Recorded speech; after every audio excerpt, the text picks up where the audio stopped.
Buenos días. Dios les bendiga, iglesia. Dios les guarde.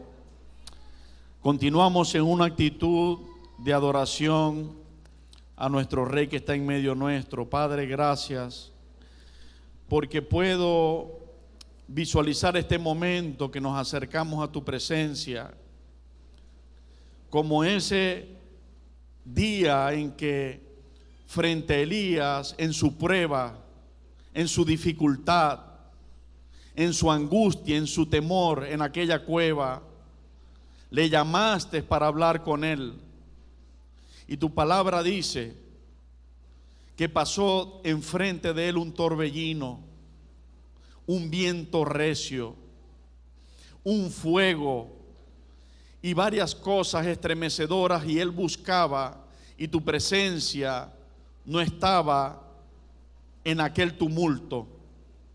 Pero tu palabra dice que de repente apareció un silbo apacible y delicado, y en el silbo apacible y delicado allí estaba tu presencia, trayendo sosiego y paz al corazón de Elías, tu siervo.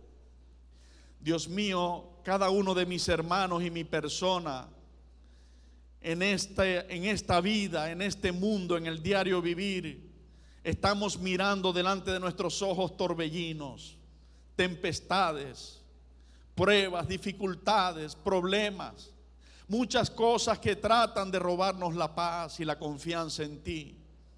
Muchas cosas que nos llevan a desesperarnos y a tener desasosiego y preocupación. Pero qué hermoso es tener el recurso, el privilegio, la bendición de poder venir con libertad ante tu presencia. A través del sacrificio que tú hiciste, Jesucristo, en la cruz del Calvario, has abierto un camino nuevo y vivo a la presencia del Padre, al trono de la gracia, al trono de la misericordia.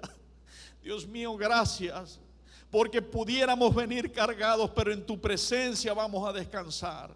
En tu presencia tenemos plenitud de gozo. En tu presencia tenemos delicias a tu diestra por siempre y para siempre. Hermano, entrega esa preocupación que tú trajiste. Entrega en las manos del Rey esa preocupación que tú trajiste. Su palabra dice que si crees en Cristo has vencido este mundo, porque mayor es el que está en nosotros que el que está en el mundo. Señor, mi Dios, te entregamos todos nuestros problemas, todas nuestras necesidades, todas nuestras angustias y preocupaciones, te las entregamos, Dios.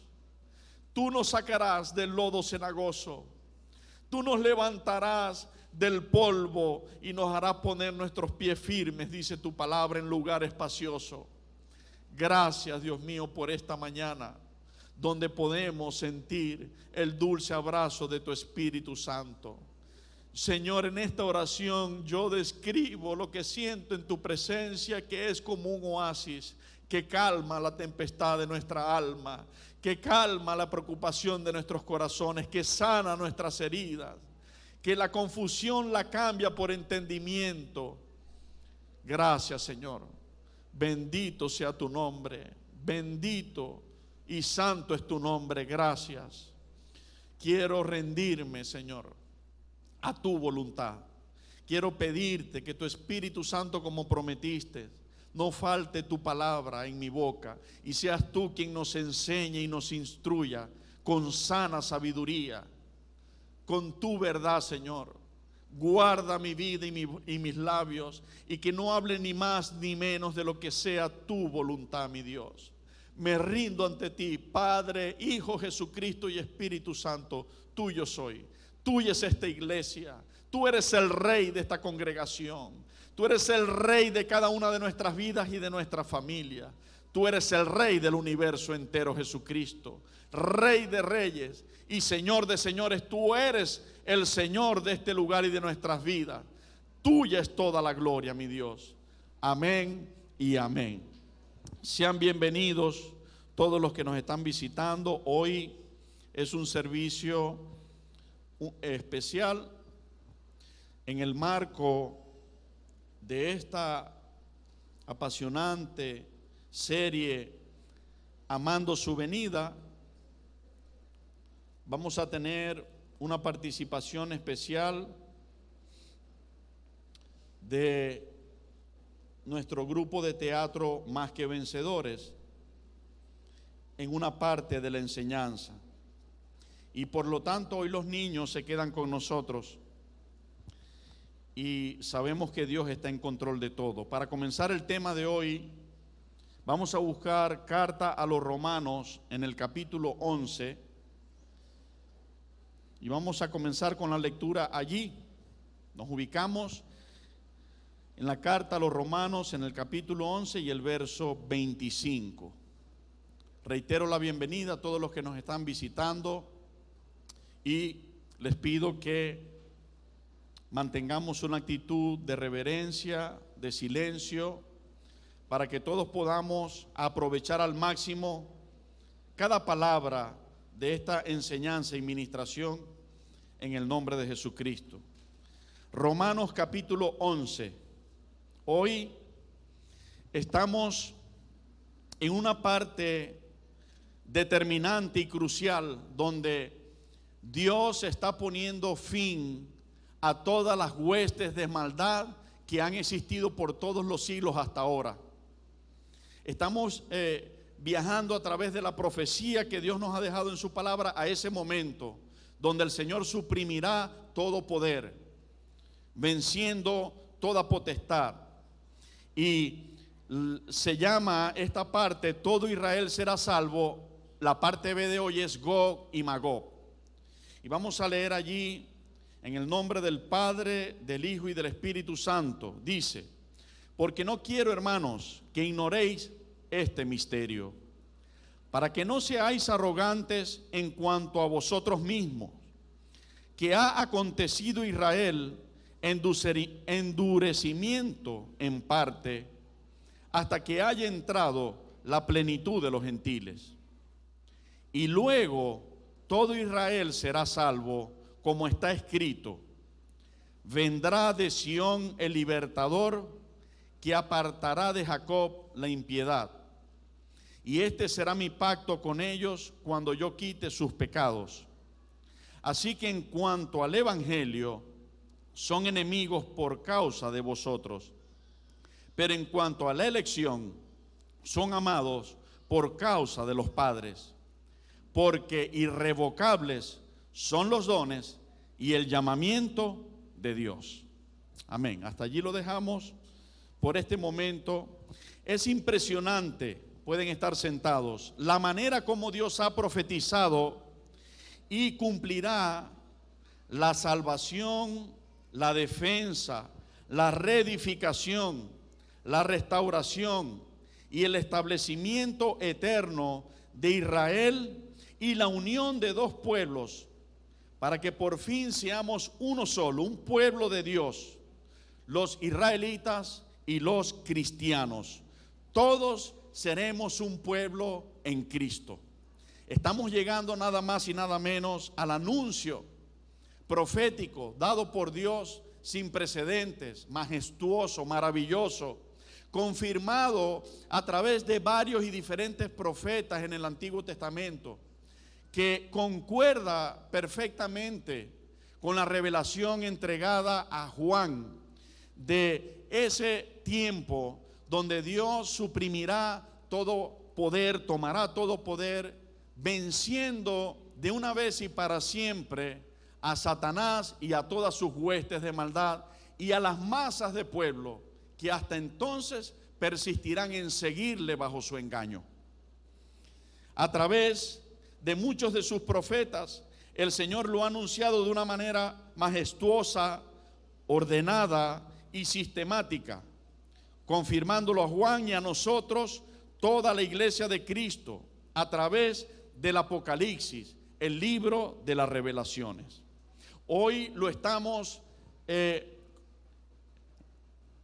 profundizando a través de la visión dada y profetizada a el profeta, valga la redundancia, Ezequiel. La semana pasada estuvimos leyendo en el capítulo 36 cómo Dios le mostraba a Ezequiel una nación de Israel y una tierra completa, ciudades devastadas, que estando en esa condición devastadas, Dios profetiza que las va a reedificar, que las va otra vez a construir. Literalmente, Él dice que las va a levantar de las ruinas y que Él con su pueblo las va a reedificar y las va a construir de nuevo. Y van a ser ciudades que se verán desoladas y volverán a ser pobladas, llenas de animales, llenas de familias, llenas de gente. En la parte primera del capítulo 37, en todo este contexto, vemos de una manera magistral cómo Dios le muestra una visión al profeta Ezequiel, lo que hemos conocido durante años como la visión del valle de los huesos secos. Es impresionante en la concordancia de esta escritura, hermano. Si usted lee con detenimiento el capítulo 36, 37, 38, 39, es una secuencia sistemática perfecta del anuncio que Dios le viene dando a Juan y a la iglesia a través del Apocalipsis. Y hoy vamos a seguir con la parte B del capítulo 37. Ya decía que la primera parte es donde Dios le da la visión al profeta Ezequiel del valle de los huesos secos, y una vez que Ezequiel está mirando ese valle de huesos secos, el Señor le dice allá en el versículo 11 al 14, este valle de huesos secos es la nación de Israel. Y después que le dice que es la nación de Israel, le pregunta, ¿vivirá estos huesos secos? Y el profeta le contesta, Señor, lo sabrás tú. Y el Señor le dice, pues te digo, profetiza y habla, porque estos huesos vivirán. Y he aquí que yo traeré carne y traeré tejido y traeré piel y pondré dentro de ellos un espíritu para que ellos vivan y anden en mis caminos y me obedezcan. Y está hablando allí literalmente de la redención de Israel en el tiempo del fin. Cuando les explicaba hace semanas atrás acerca de lo que Dios nos dejó escrito como el orden de la redención, allí el Señor explica a través del apóstol Pablo, por ejemplo, en 1 Corintios capítulo 15, cómo primero resucitó Jesucristo de la tumba de entre los muertos, cómo luego vamos a resucitar las primicias. Y las primicias, explica la Escritura, que son todos los pueblos, mayoritariamente gentiles, que por la gracia de Dios a través de Jesucristo hemos creído en Él. Y entonces, creyendo en Él, hemos sido salvos, hemos sido salvados por Dios y vamos a resucitar. Cuando Cristo venga en el rapto, va a levantar a los cristianos, a las primicias que queden vivos en ese momento del arrebatamiento. Y los que habían muerto en Cristo van a ser levantados y ambos pueblos van a ser transformados. Ya explicamos esa parte. Y después que dice las primicias que corresponde a ese pueblo, dice luego los que son de Cristo en su venida. Y aquí está hablando, especialmente señalando mayoritariamente al pueblo de raza judía, a la descendencia de Abraham, de Isaac y de Jacob, a la descendencia de Israel, que por no haber creído que Jesucristo es el Mesías, se van a perder del arrebatamiento. Ellos, ya he explicado antes, según nos explica la palabra y las noticias históricas, creen que viene un Mesías, pero lamentablemente ellos se confunden y ellos piensan que Jesucristo no es el Mesías y que todavía lo están esperando. Y por no haber abierto sus ojos y haber creído que es Cristo el Mesías, lamentablemente ellos se pierden en el arrebatamiento. Y ellos tienen que pasar por la prueba dolorosa, el lloro y el crujir de dientes de la gran tribulación. Y en medio de la gran tribulación, Dios se hará de 144,000 sellados, 12,000 de cada tribu de los patriarcas de Israel. Se hará de ángeles testigos con el libro del Evangelio eterno en su mano, que lo vimos en clases ya bastante pasadas. Y les predicará y les profetizarán a naciones en medio de esa gran tribulación. Y Dios irá paso a paso cosechando a los que han de ser para Él en ese tiempo. Van a ser salvos así como por fuego, como para que entendamos, porque ellos van a tener que entonces morir por el nombre de Jesucristo. Satanás estará por haberle dado Dios esa autoridad para hacerlo en medio de la gran tribulación, estará desatando esa persecución sin precedentes, obligando a que la gente se ponga su marca en su frente y en sus manos para poder seguir viviendo, para poder comprar y vender, para poder comer. Y el que no lo haga porque dice no lo voy a hacer porque ahora he entendido que Jesucristo es el único Dios y Salvador, les van a matar, van a morir físicamente, pero Dios en su misericordia, por haber perdido la vida por el nombre de Cristo, les va a dar la eterna redención. Y en esta etapa es donde estamos ahorita desarrollando el tema, donde todo Israel será salvo. Allí habla de ese valle de huesos secos, hablando de la nación de Israel. Y si vamos al capítulo 20 de Apocalipsis,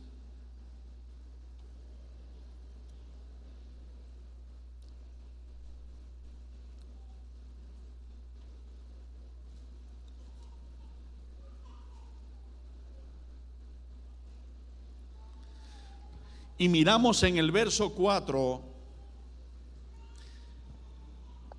cuando Jesucristo allí está describiendo a Juan lo que está ocurriendo, seguido de su segunda venida, de haber venido hacia la tierra a hacer justicia, y con sus ejércitos montados en caballos blancos, ha matado con la vara de su boca a todos esos pueblos que estaban aliados a Satanás, a la bestia y al falso profeta.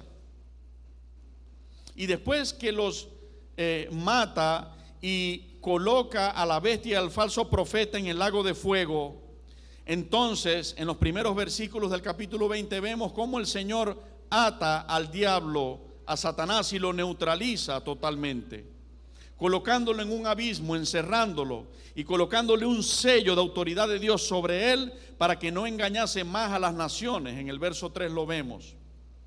Y en el verso 4 dice: y vi tronos, y se sentaron sobre ellos los que recibieron facultad de juzgar. Allí comienza a describir las personas que están por entrar con Cristo a ese reino milenial. Después de que Dios haya hecho hasta ese momento justicia, matando a los que estoy describiendo, colocando al falso profeta y a la bestia en el lago de fuego y atando a Satanás. Y dice: y vi tronos y se sentaron sobre ellos los que recibieron facultad de juzgar. Y vi también las almas, o sea, y dice: y vi las almas de los decapitados por causa del testimonio de Jesús y por la palabra de Dios, los que no habían adorado a la bestia ni a su imagen. Cuando nosotros conocemos la Escritura, encontramos que Jesucristo, caminando, predicando a los discípulos, les dijo una vez: los hombres de Nínive o Nínive se levantarán con esta generación en el día del juicio y la condenarán, porque a la predicación de Jonás se arrepintieron. Jesucristo habla de un pueblo que por la predicación de un profeta se arrepintió, y por haberse arrepentido, Jesucristo dice: es salvo. Y se va a levantar un día y va a estar entre ese pueblo que será tomado en cuenta para juzgar a otras naciones. Por eso allí dice: y vi tronos y se sentaron sobre ellos los que recibieron facultad de juzgar. Y sigue describiendo los que ve y dice: y vi las almas de los decapitados por causa del testimonio de Jesús y por la palabra de Dios, los que no habían adorado a la bestia ni a su imagen, y que no recibieron la marca en su frente ni en sus manos, y vivieron y reinaron con Cristo 1000 años. Aquí estamos viendo claramente como el Señor dice, y vivieron. Los que no recibieron la marca de la bestia, los que no le adoraron. Estamos hablando de gente que en medio de la gran tribulación, cuando la bestia está obligando a que se le adore, cuando la bestia está obligando a que se les marque, ellos no aceptarán. Y por no aceptar, allí dice, serán decapitados, serán muertos, pero serán salvos eternamente. Y entonces se levantarán para el reino milenial. Es aquí donde convergen estos anuncios, que nosotros podemos comprender que además de los incontables miles y millones de almas que por la gracia de Jesucristo hemos sido y van a ser salvados, también la nación de Israel al final Dios tendrá misericordia y ellos comprenderán que Jesucristo era el Mesías en medio de aquella lamentación que se ha profetizado. Desde el momento en que ocurre el arrebatamiento, muchos israelitas comenzarán a abrir los ojos y entenderán, porque lo dicen los profetas, lamentarán cuando vean venir a las nubes al que traspasaron. Ellos le verán y entenderán que al que crucificaron, ese era el Mesías que había venido por ellos. Algunos otros seguirán engañados un tiempo. Quizás el anticristo los confundirá a muchos y engañará a otros, pero en el proceso muchos van a abrir sus ojos y muchos, como aquellos que lamentarán, harán esa lamentación también en ese tiempo y se arrepentirán y Dios tendrá misericordia de ellos. Sin más, y teniendo por allí a la facilidad de abrir el libro de Apocalipsis, vamos a Ezequiel capítulo 36.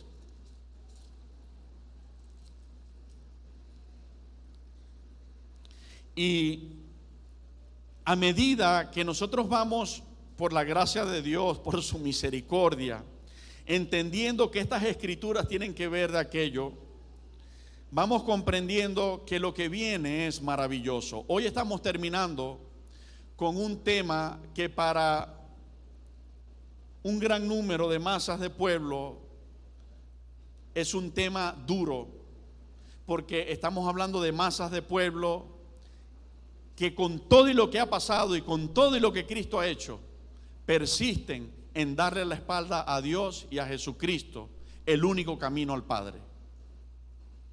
Y esos pueblos van a recibir la recompensa de haber rechazado al único Salvador, al único camino que el Padre Dios ha enviado a la tierra. Pero también es cierto que en medio de ese tiempo se estará resaltando la grandeza de la salvación, de la misericordia, del cuidado que Dios ha de tener con nosotros, todos los pueblos que han creído de corazón en Jesucristo, por su gracia y por su misericordia. Y cómo Dios hará diferencia entre su pueblo y el que no lo es. Y mientras un pueblo está siendo devastado, otros pueblos estamos siendo salvados, bendecidos y levantados. Es allí donde debemos comprender. Pero para tocar solo unos versículos de lo que ya vimos en el capítulo 36, el verso 33, después que el Señor le muestra a Ezequiel esas ciudades asoladas y devastadas, dice que las va a reedificar, le profetiza que las va a reedificar. Y en el verso 33 dice, Ezequiel 36, verso 33, así ha dicho Jehová el Señor, el día que los limpie de todas vuestras iniquidades, haré también que sean habitadas las ciudades y las ruinas serán reedificadas. Noten las palabras. Todo está en ruinas en ese momento. Y esas ruinas, dice el Señor, serán reedificadas. Y la tierra asolada será labrada, o sea, será trabajada. Y en lugar de haber permanecido asolada a los ojos de todos los que pasaron, y dirán, esta tierra que era asolada ha venido a ser como el huerto de Edén. Y estas ciudades que eran desiertas y asoladas y arruinadas están ahora fortificadas y habitadas. Y las naciones que queden en vuestros alrededores sabrán que yo reedifiqué lo que estaba derribado y planté lo que estaba desolado. Yo Jehová he hablado y lo haré. Así ha dicho Jehová el Señor: aún seré solicitado por la casa de Israel para hacerles esto. Multiplicaré los hombres como se multiplican los rebaños, como las ovejas consagradas, como las ovejas de Jerusalén en sus fiestas solemnes. Así las ciudades desiertas serán llenas de rebaños de hombres, y sabrán que yo soy Jehová. Sabe que pensando en lo que vengo estudiando y el Señor me ha ido ministrando, el Espíritu Santo, en breve días comenzamos a entrar en la explicación de lo que es la majestuosidad del reino milenial. Después de la primera parte de la salvación, que es tenernos Dios con Él en el cielo durante la gran tribulación, le sigue el reino milenial, y es algo maravilloso y majestuoso, que es, para que me entiendan, como decir la puerta a lo que es la eternidad. Porque 1000 años se cumplen, se van a cumplir 1000 años, pero le van a seguir la eternidad. La eternidad es infinito, es para siempre. Así que cuando hablamos de ese milenio, nosotros hablamos de una tierra devastada que va a ser reedificada. Y cuando vemos este tema donde vamos, que es esa parte donde Dios hace justicia y destruye a los malignos, pero esa gran tribulación ha devastado la tierra, fíjense que allí dice el verso 35: y dirán, esta tierra que era asolada ha venido a ser como el huerto de Edén. Lo que nosotros perdimos en Adán, en Jesucristo lo vamos a recuperar. Esto es algo maravilloso. Pero lo que nosotros perdimos por la desobediencia de Eva y de Adán, por la gracia de Jesucristo, los que creamos en Él, lo vamos a recuperar. Y recordamos, y más adelante vamos a meternos en profundidad allí, si Dios lo permite, y vamos a recordar cómo el hombre, cuando pecó, estaba dentro del huerto de Edén, estaba dentro de un paraíso. Y la palabra explica que Dios tuvo que expulsarlo y lo echó hacia afuera, y colocó ángeles querubines que guardaran el camino del árbol de la vida. Pero llegó el tiempo, en estos anuncios de Jesucristo, donde se vuelve a acercar ese huerto de Edén a los seres humanos, a aquellos que Dios está haciendo justicia y le va a dar la bendición de vivir en una tierra restaurada, reedificada por el Dios Todopoderoso, lo que la Biblia llama cielos nuevos y tierra nueva. ¿Ok? Es un breve toque de lo que viene, pero es para que entendamos que en medio de la profecía dada a Ezequiel, ya Dios le está diciendo: estas ciudades arruinadas, asoladas, van a ser reedificadas a tal punto que van a venir a ser como el huerto de Edén. Si la Biblia dice que serán otra vez como huerto de Edén, hermano, yo lo creo. ¿Cuántos lo creen? Entonces vamos a ver esas ciudades así como cuando comenzó el mundo, sin el daño que el pecado ha hecho en toda esta tierra. Y seguimos en el verso 37, en el capítulo 37, en el verso 11: me dijo luego, hijo de hombre, todos estos huesos son la casa de Israel. He aquí ellos dicen: nuestros huesos se secaron y pereció nuestra esperanza y somos del todo destruidos. Por tanto profetiza y diles: así ha dicho Jehová el Señor: he aquí yo abro vuestros sepulcros, pueblo mío, y los haré subir de vuestras sepulturas y los traeré a la tierra de Israel. Está hablando en profecía de la redención, de la resucitación del pueblo de Israel, para que me entiendan. ¿Cómo los va a sacar de la sepultura? Y escuchen esto: y sabréis que yo soy Jehová cuando abra vuestro sepulcro y los saque de vuestras sepulturas, pueblo mío. Y pondré mi espíritu en vosotros y viviréis. Cuando allí la palabra dice y viviréis, y cuando en Apocalipsis dice viviréis y vivieron, son personas que están siendo resucitadas porque habían muerto. Y os haré reposar sobre vuestra tierra y sabréis que yo Jehová hablé y lo hice, dice Jehová. Es impresionante, pero todo nos va llevando al mismo punto.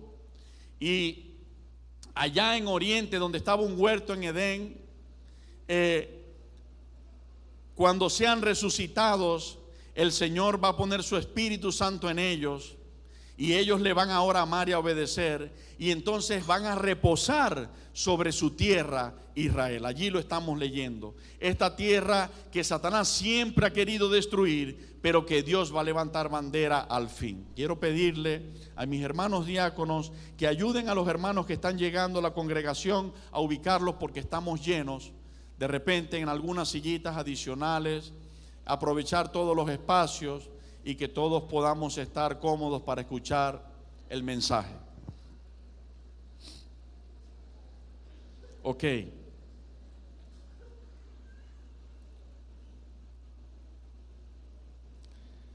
La capital de su reino, la capital del reino de Jesucristo, será en Jerusalén, en la tierra de Israel.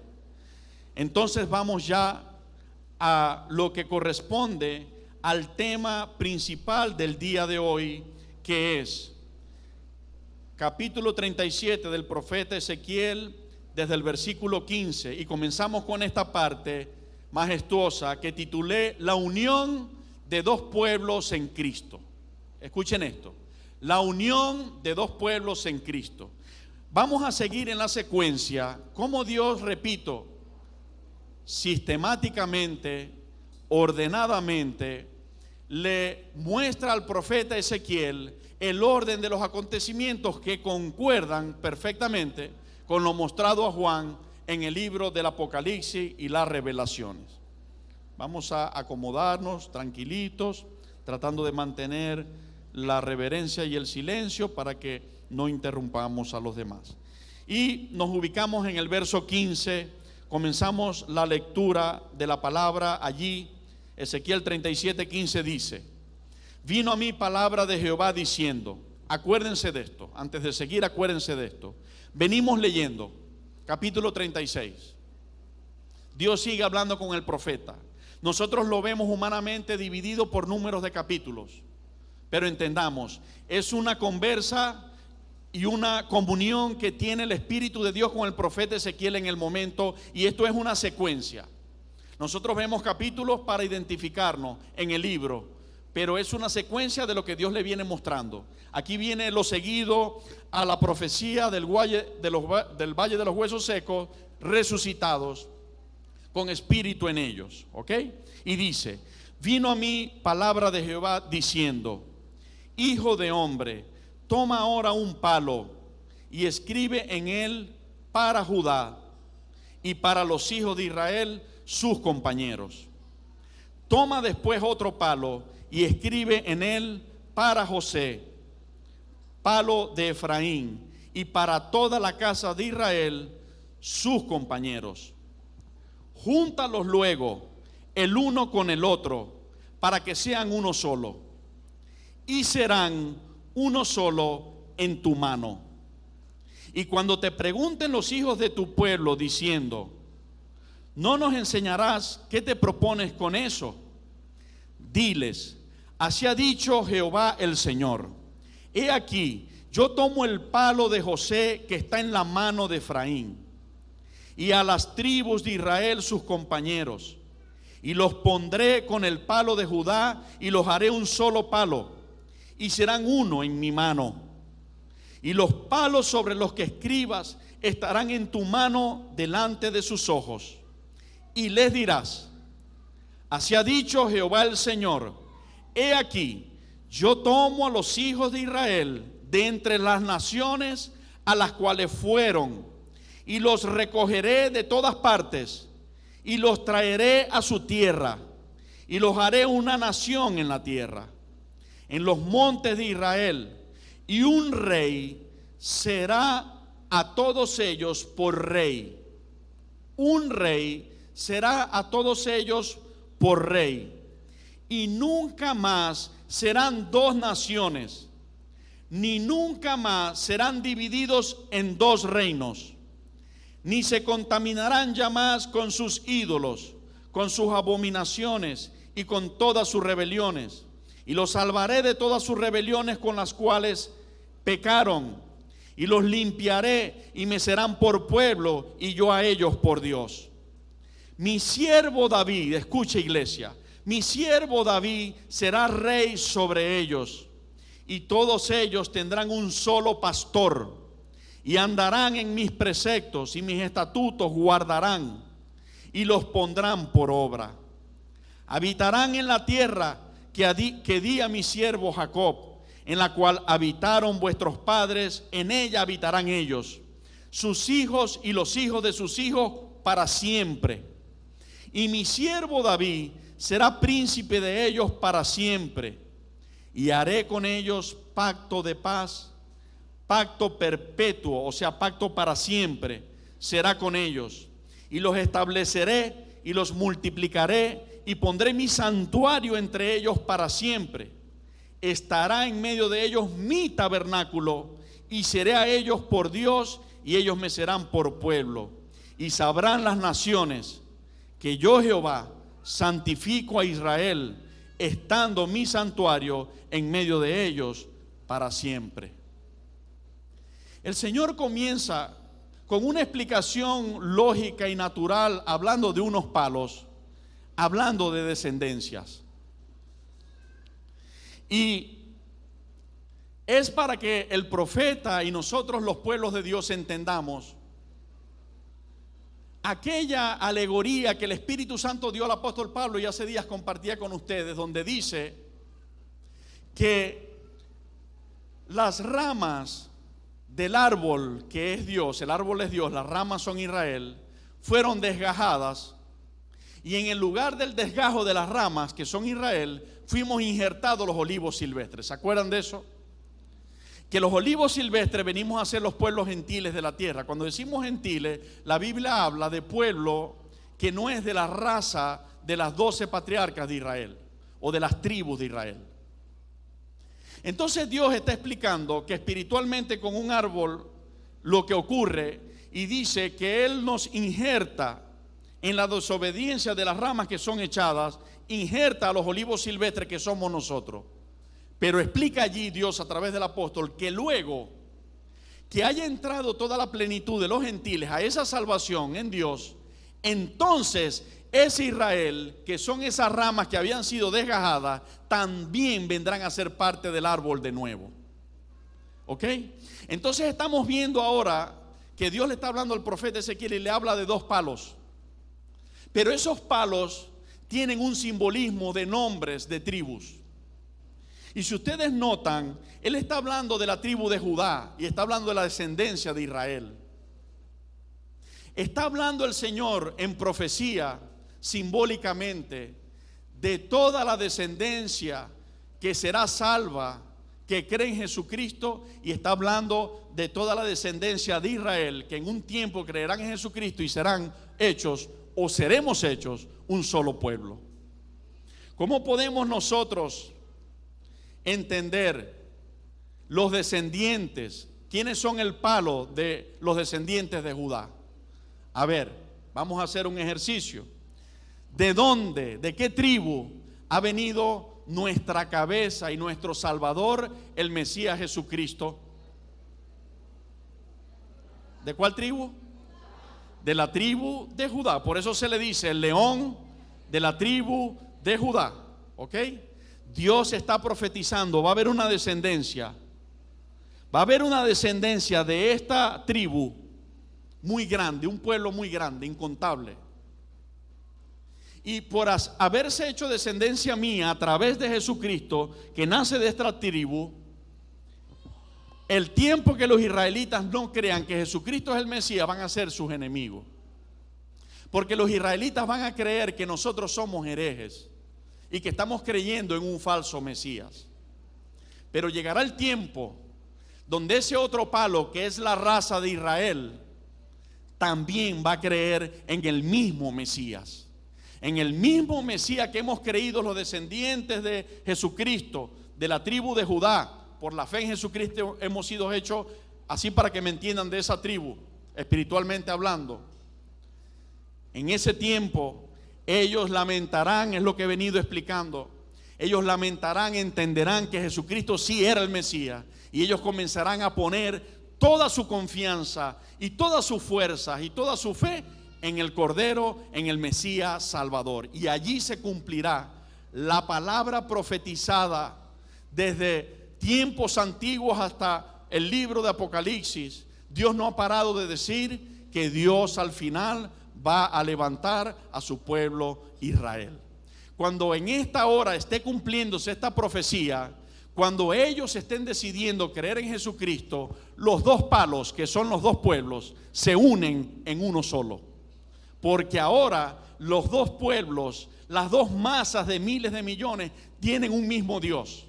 Y ese Dios es Jesucristo, el Rey de Reyes, el Señor de Señores.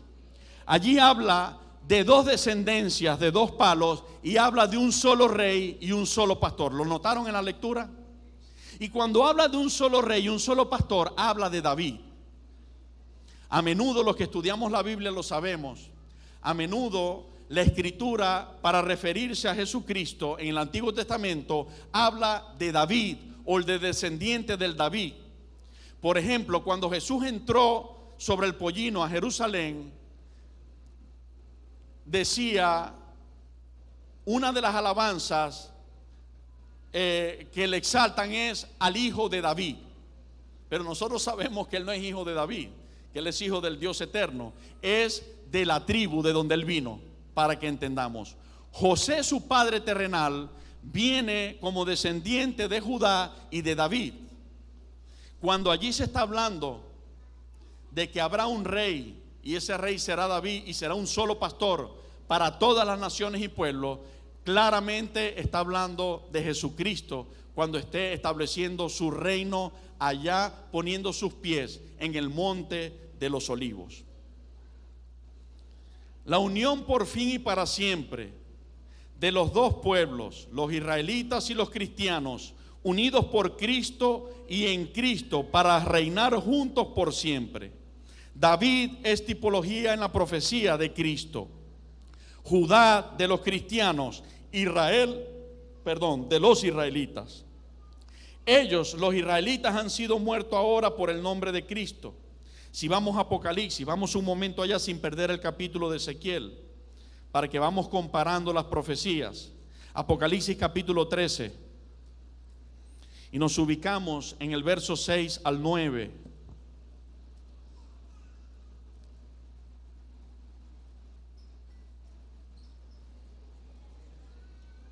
Apocalipsis capítulo 13 y versos 6 al 9 dice: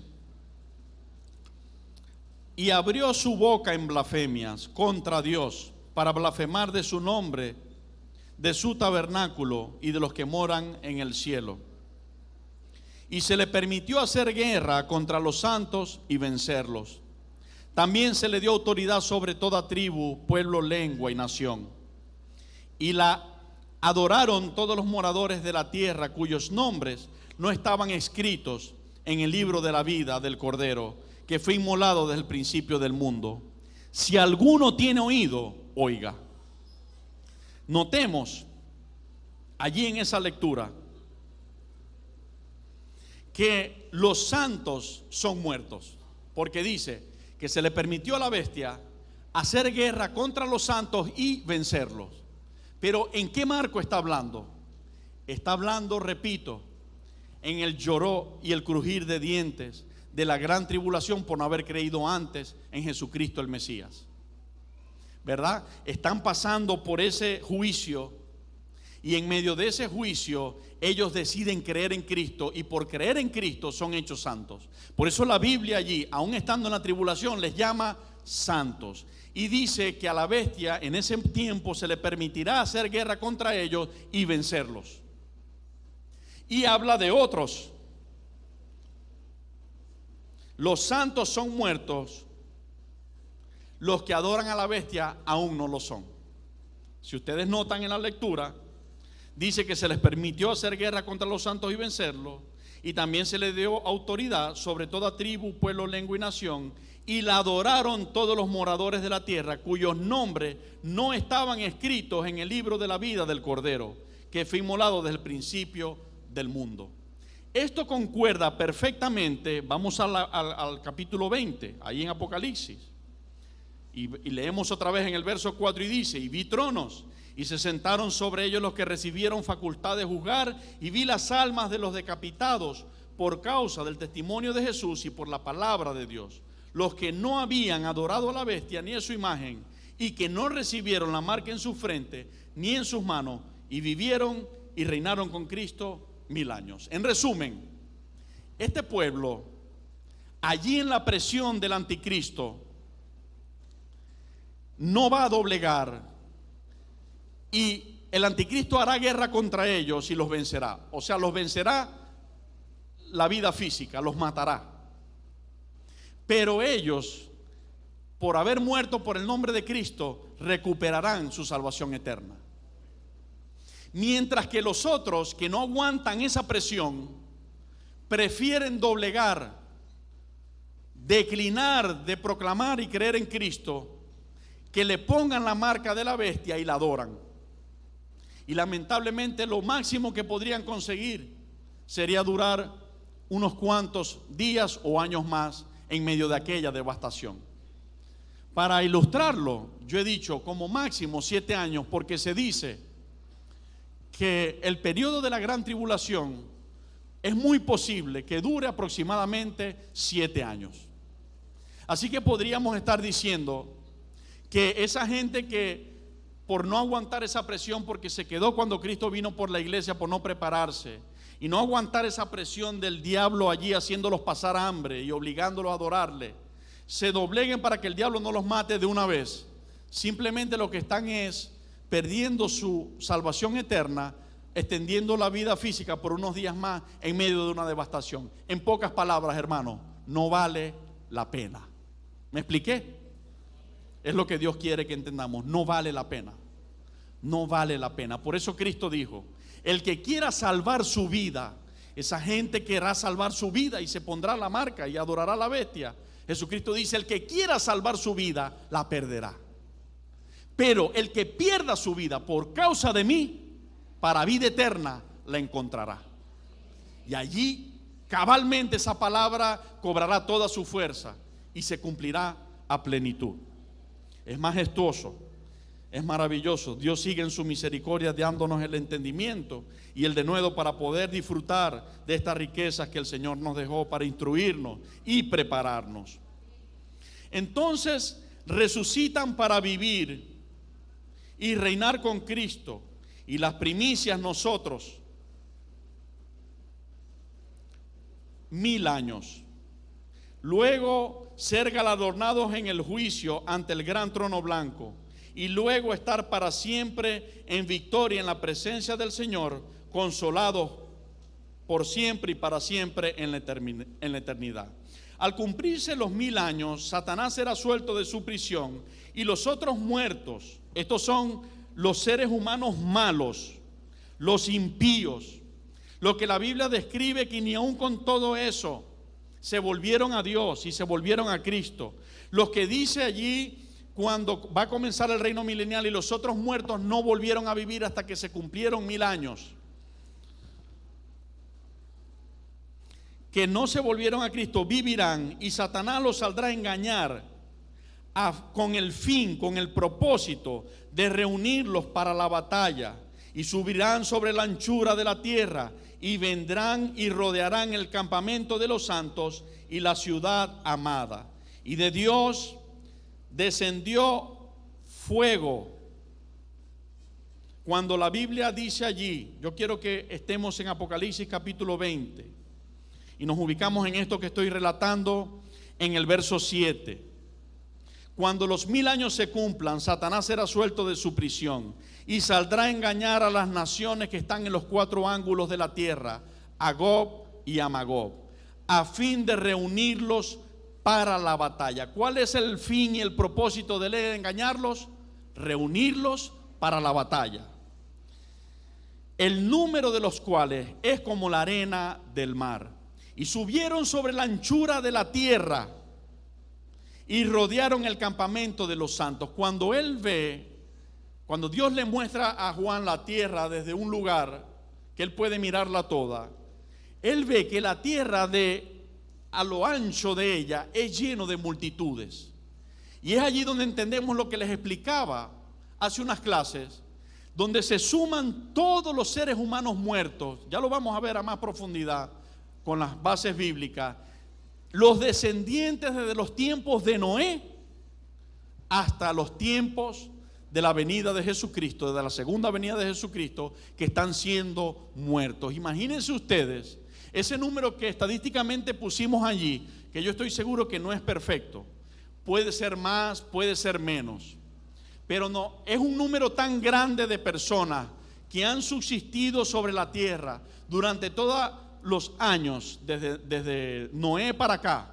Digo Noé porque allí comenzó de nuevo la raza a multiplicarse después del diluvio.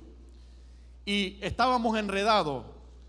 Jorley me estaba ayudando a leer la cifra y no sé si logramos determinar si eran 108,000 billones o millones de personas. Pero es un número que es muy difícil para nosotros manejar porque suman todas las muertes de todas las personas impías durante todas las edades. ¿Ok? Que en ese momento, por decirlo así, Dios permite que tengan una cita con Satanás. Han permanecido muertos todos los años que han estado y aún los 1000 años de ese reino milenial, valga la redundancia, y ahora les ha llegado el cumplimiento del tiempo donde ellos deben ser resucitados para ser condenados. En el mismo tiempo en que Satanás está siendo suelto, al cumplirse los 1000 años, ellos se encuentran. Y dice: y subieron sobre la anchura de la tierra y rodearon el campamento de los santos y la ciudad amada. Y de Dios descendió fuego del cielo y los consumió. Me impresionó cuando estaba estudiando que el Señor no utilizó aquí la palabra futuro. Cuando dice descendió, no dice y descenderá fuego del cielo, sino que el Señor se lo muestra a Juan como algo que efectivamente así será hecho. Y le dice como algo ya hecho, así se lo muestra. Y descendió fuego del cielo y los consumió.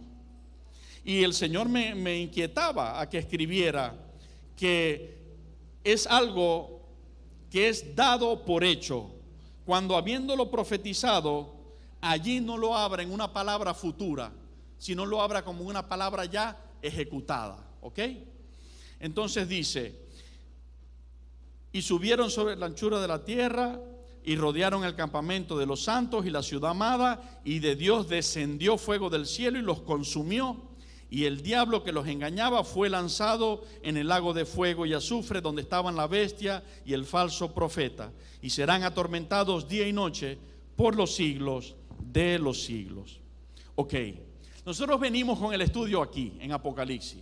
Ahora vamos a ver en la secuencia que traemos, en la visión y en la profecía mostrada a Ezequiel, vamos a continuar cómo Dios sigue hablando después del capítulo 36, donde le muestra las ciudades devastadas y las reedifica. En el capítulo 37, donde le muestra el valle de los huesos secos y los resucita, que es la casa de Israel. En la parte B del capítulo 37, donde une a los dos pueblos, que son los dos palos de las dos descendencias, bajo el dominio de un solo rey, que es Jesucristo, que es la redención de ese tiempo, ¿verdad? Ahora fíjense lo que el Señor le sigue anunciando al profeta Ezequiel hace mucho tiempo atrás, mucho tiempo antes incluso de que el Señor diera en la isla de Patmos la revelación a Juan. Y vamos al capítulo 38 de nuevo del libro del profeta Ezequiel.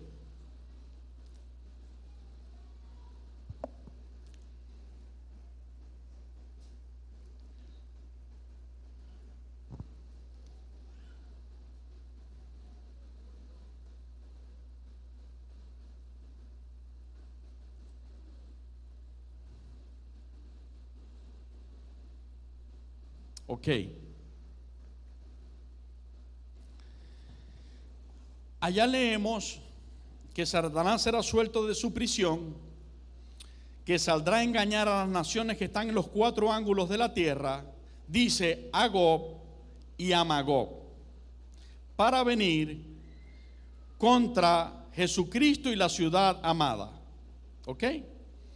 Comenzamos leyendo en el libro del profeta Ezequiel, capítulo 38, y dice: vino a mí palabra de Jehová diciendo: hijo de hombre, pon tu rostro contra Gog en tierra de Magog, príncipe soberano de Mesec y Tubal, y profetiza contra él, y di: así ha dicho Jehová el Señor, he aquí yo estoy contra ti, oh Gog, príncipe soberano de Mesec y Tubal, y te quebrantaré y pondré garfios en tus quijadas, y te sacaré a ti y a todo tu ejército, caballos y jinetes, de todo en todo equipados, gran multitud con paveses y escudos, teniendo todos ellos espadas, Persia, Cus y Fud con ellos, todos ellos con escudo y yelmo, Gomer y todas sus tropas, la casa de Togarma de los confines del norte y todas sus tropas, muchos pueblos contigo. Prepárate y apercíbete, tú y toda tu multitud que se ha reunido a ti.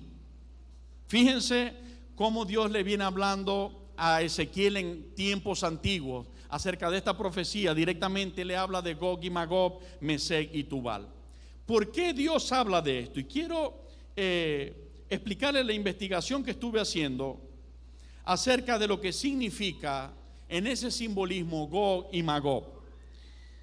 Y Gog es un nombre simbólico de un poderoso y soberbio caudillo o líder que manda y guía a un gran número de personas y ejércitos. Se relaciona con las vastas hordas de Escitia y Tartaria. ¿Ok? Si nosotros vemos qué es Escitia y Tartaria, ustedes dirán: Dios mío, Pastor Carlos, ¿qué es todo eso? Pero yo les voy a decir lo que estuve estudiando. Yo tampoco lo sabía. En la cartografía histórica europea es frecuente utilizar el nombre de Tartaria para referirse a un amplio territorio ubicado en las actuales Ucrania, Rusia, Mongolia, repúblicas centroasiáticas e incluso China. Es un término cambiante que en ocasiones es empleado para reflejar una zona concreta habitada por pueblos tártaros, pero que también puede definir extensiones más amplias. ¿Ok? Entonces, estamos viendo que Gog, además, en las descripciones que encontré, dice que es el líder de una coalición. ¿Qué es una coalición? Es una unión de muchos ejércitos en uno. ¿Ok? Es el comandante en jefe de tal ejército. ¿Ok? Y es, repito, un poderoso y soberbio líder. Un soberbio líder. Alguien que se levanta y que a su perspectiva nadie puede con él y con su poderío y con lo que él ostenta tener como armas de guerra. ¿Ok? De esto está hablando el Señor al profeta Ezequiel y a nosotros su pueblo. En aquel tiempo va a surgir un rey que va a tener va a ser muy ostentoso en armas nucleares, en armas sofisticadas, en ejércitos, en números de ejércitos. Va a ser líder de naciones. Las naciones le van a prestar atención, se van a aliar con él por su poderío, ¿verdad? Y ese rey, el volumen está bien, allá atrás, allá.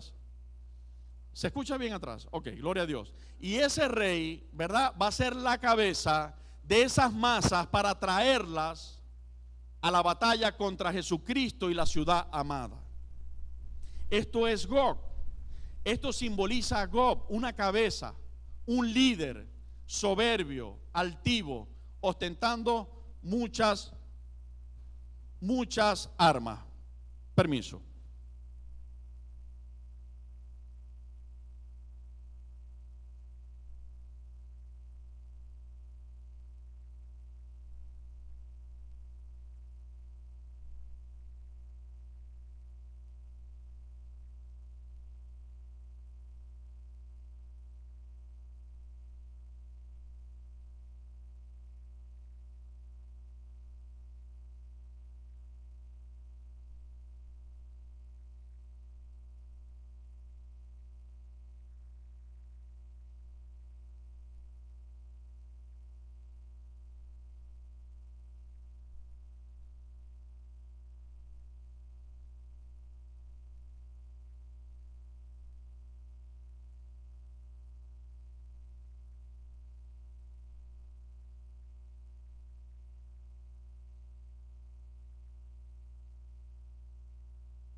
Sí, a Dios la gloria.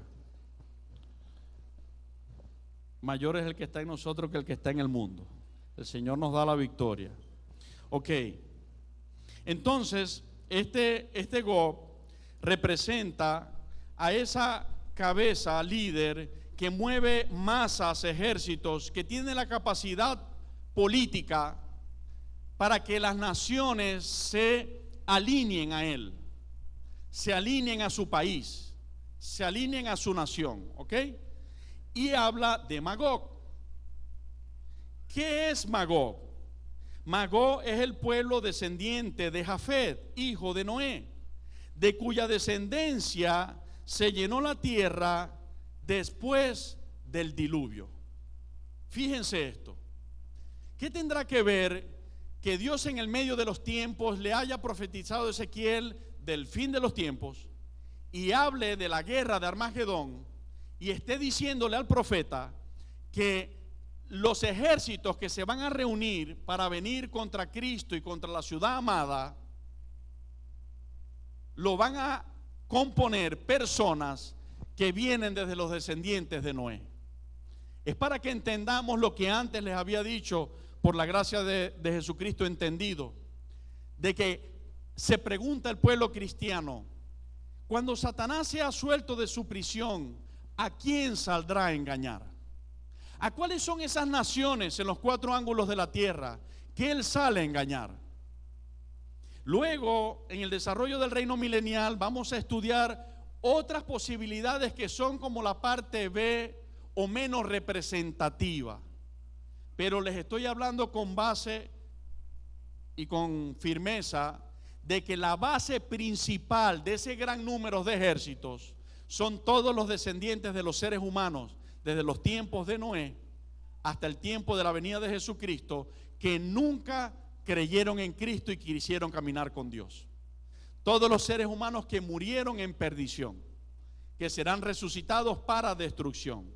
Se cumplirá la profecía dada a Daniel en el capítulo 12, verso 1 al 3, donde dice: en aquel tiempo muchos serán levantados del polvo de la tierra, de los sepulcros, unos para vida eterna y otros para condenación y frustración perpetua. Ahí está hablándole a Daniel el Señor de que en ese tiempo de redención unos se salvarían y otros se perderían. Pero vamos un momento para que lo veamos bíblicamente a Génesis capítulo 10 y veamos literal la perfección en la sabiduría de Dios y su palabra, cuánto tesoro hay en ella. Y si su Espíritu Santo está con nosotros y nos ayuda, son innumerables las cosas que según su voluntad y su tiempo Él nos dará a entender. Pero dice en Génesis capítulo 10, verso 1 y 2. Estas son, fíjense ustedes, antes de leerlo, perdonen, fíjense ustedes, en el capítulo 7, si ustedes atrasan la página, ustedes leen el diluvio. ¿Qué pasó en el diluvio? Toda la raza humana es muerta y solamente queda Noé con su esposa, sus hijos y la esposa de sus hijos. ¿Estamos de acuerdo? ¿Ok? En el capítulo 8 termina el diluvio y al final del capítulo 8, en el verso 20, Noé edifica un altar a Jehová y presenta en ofrenda a Dios animales de los que le había dejado preservar la vida. ¿Ok? Dios percibe olor grato, verso 21, y dice un pacto con Noé y la raza humana al percibir ese olor grato. Y dice que nunca más volverá a acabar la tierra con diluvio, hablando de acabarla totalmente. ¿Ok? Y habla de ese pacto que veríamos la señal en las nubes, lo que decimos el arco iris, y cada vez que lo vemos nos recordamos que surgió de un pacto que hizo Dios con Noé y nosotros los seres humanos, para que nos acordáramos siempre de Él, para que siempre tengamos ese recuerdo allí, que Dios es veraz. Se comenzó a ver ese arco en las nubes. Entonces, allí hace el pacto en el capítulo 9, en los primeros versículos, Dios hace el pacto con Noé y sus descendientes después de él. Y llegamos al capítulo 10. Allí está comenzando Noé con su familia, en resumen, a salir de nuevo a la tierra ya seca, ya sin agua. Y Dios le está diciendo, ok, mi pacto es contigo, multiplíquense, fructifiquen y llenen la tierra. El miedo de vosotros estará sobre todo animal. Todo esto que les estoy diciendo lo pueden leer, ahí está. Estará sobre todo animal, ¿ok? Y empieza a darle ciertas ordenanzas. En el capítulo 10 comienza a hablar de los hijos, o sea, de los nietos de Noé, de los hijos que comienzan a atender los hijos de Noé. Y dice, estas son las generaciones de los hijos de Noé: Sem, Cam y Jafet, a quienes nacieron hijos después del diluvio. Los hijos de Jafet: Gomer, Magob, Madai, Javán, Tubal, Mesec y Tiras. ¿Ok? ¿Leyeron conmigo? ¿Verdad que sí? No pierdan el capítulo. Vamos a Ezequiel 38. Veamos cómo dice el verso 2. ¿Lo tenemos? Hijo de hombre, pon tu rostro contra Gob en tierra de Magob, príncipe soberano de Mesec y Tubal, y profetiza contra él. Y si nosotros vemos en el versículo 2 del capítulo 10 de Génesis, los hijos de Jafet: Gomer, Magob, Madai, Javán, Tubal y Mesec y Tiras. Hay 3 nombrados en Ezequiel que están en los primeros descendientes directos de los hijos de Noé. ¿Cuántos van conmigo? Dios está hablando claramente al profeta y a nosotros, la iglesia, de que está señalando ese gran número de masa de humanos que, comenzando de nuevo la historia de la humanidad de Noé para acá, porque se reseteó, para que me entiendan, con el diluvio, y comenzó de nuevo. Comenzando desde allí y hasta la segunda venida de Jesucristo, murieron sin creer en Cristo y sin amar a Dios. Esos suman ese número de masas que Dios le dice a Ezequiel: Magog. Y Gog es el líder que moverá a esas masas juntamente con Satanás. ¿Ok? Entonces nos quedamos de nuevo en Ezequiel capítulo 38.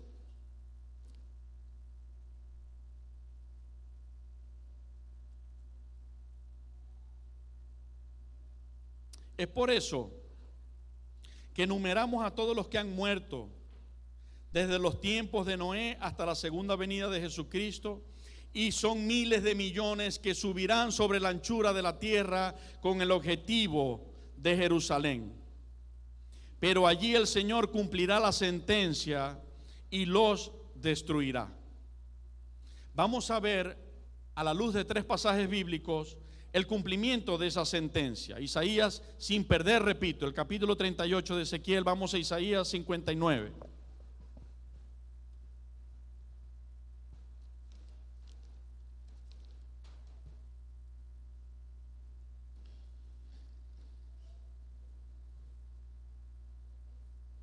Isaías 59, el verso 1 y 2 dice: He aquí que no se ha cortado la mano de Jehová para salvar, ni se ha agravado su oído para oír, pero vuestras iniquidades han hecho división entre vosotros y vuestro Dios, y vuestros pecados han hecho ocultar de vosotros su rostro para no oír. Y ahí mismo vamos al versículo 14 y dice: Y el derecho se retiró y la justicia se puso lejos, porque la verdad tropezó en la plaza y la equidad no pudo venir, y la verdad fue detenida, y el que se apartó del mal fue puesto en prisión, y lo vio Jehová. Esto habla de la persecución a los santos.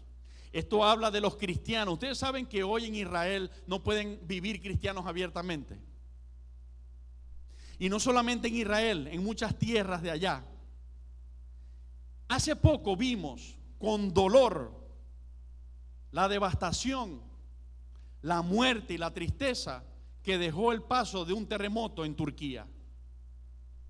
¿Saben ustedes que Turquía es el espacio geográfico que conforma Asia, donde están establecidas las 7 iglesias a las que Jesucristo le dio el mensaje a través de Juan en el Apocalipsis. Saben ustedes que si estudian se van a dar cuenta que Turquía es ese pueblo que fue evangelizado cuando Cristo resucitó. Ellos fueron parte del pueblo de los primeros que después de Jerusalén se les predicó de la salvación de Dios a través del Mesías Jesucristo. Y se establecieron iglesias en ese territorio. Por eso Dios le habla a Juan para toda la iglesia de Jesucristo en todas las edades, pero las identifica con 7 nombres de 7 iglesias en Asia. Y esas 7 nombres de esas 7 iglesias geográficamente estaban establecidas donde está Turquía. Y que en los últimos meses han matado cerca de 25,000 cristianos, he leído en las noticias. ¿Cuántos lo han leído? Poco se habla de eso, pero eso es una noticia real que está en los medios de comunicación. Métete en internet y busca noticias acerca de persecución de cristianos en Turquía y vas a encontrar que nada más en las últimas 2 semanas antes del terremoto le habían dado muerte a un número como a 300 cristianos por el nombre de Jesucristo. Después vienen las consecuencias, después viene la devastación y la gente dice, ¿dónde está Dios? Y Dios podría contestar, yo no me atrevo a decir que lo hace así, pero para que nosotros los seres humanos comprendamos algo, Dios podría contestar, yo estoy en el mismo lugar que estaba mirando cuando a mis hijitos que me aman, que me siguen, que me obedecen, que me predican, que me adoran, los estaban matando por mi nombre. ¿Ok? Entonces, dice que el que decidió conseguir el camino derecho fue puesto en prisión. Está hablando de persecución. A ver si me ubico en el versículo que venía. A ver. ¿Perdón? 14. Ok. Y el derecho se retiró y la justicia se puso lejos, porque la verdad tropezó en la plaza y la equidad no pudo venir. Para terminar, ¿por qué traigo el nombre? Porque Dios me inquieta hablar el ejemplo de Turquía. Porque si en aquel tiempo habían 7 iglesias cristianas establecidas en Turquía y hoy lo que hay es persecución contra los cristianos, claramente estoy entendiendo que allí hubo apostasía. Con eso quería sellar ese ejemplo. ¿Qué es apostasía? Echarse para atrás de la fe que un día había decidido tener en el Dios verdadero, Jesucristo nuestro Salvador. Porque si un día era un lugar donde habitaban iglesias cristianas, pero ahora no pueden habitar porque el que vean que predica a Cristo lo persiguen, lo encarcelan y lo matan, entonces echaron fuera a Jesucristo. Literalmente le están poniendo fuera de su territorio. Le están diciendo con odio, no te queremos aquí, Jesucristo. Para nosotros tú eres un falso Dios. Y por ponerlo fuera vienen las consecuencias. A eso quería llegar. Pero seguimos.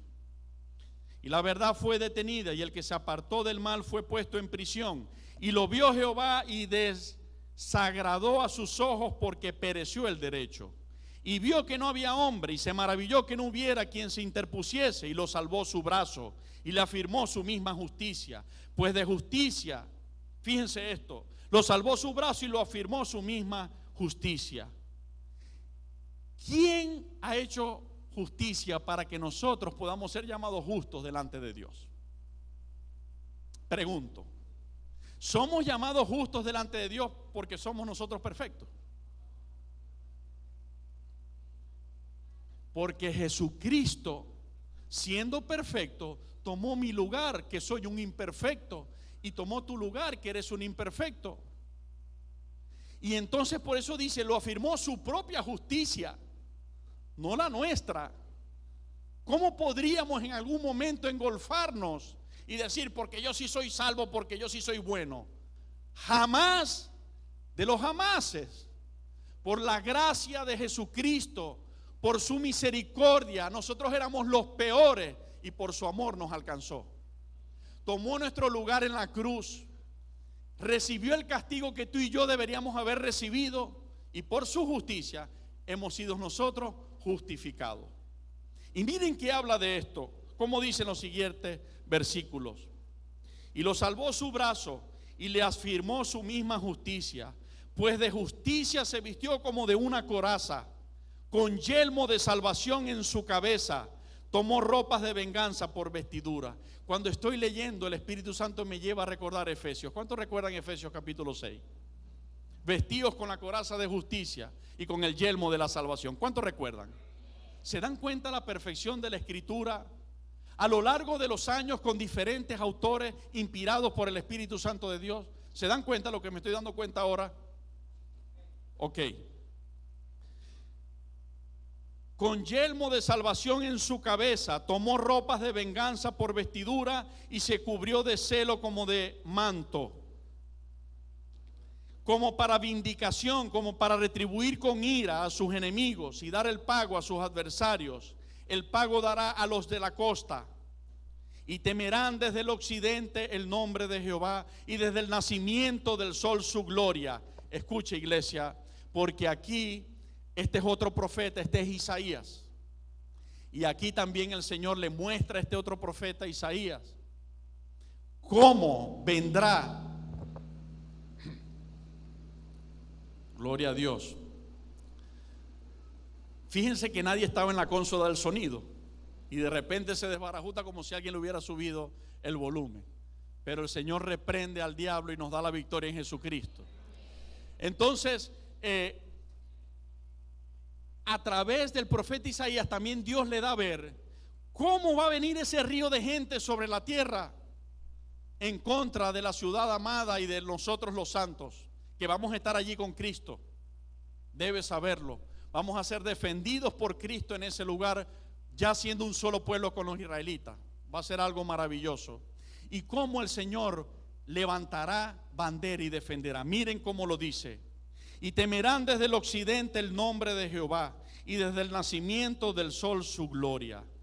Porque vendrá el enemigo como río, mas el Espíritu de Jehová levantará bandera contra él.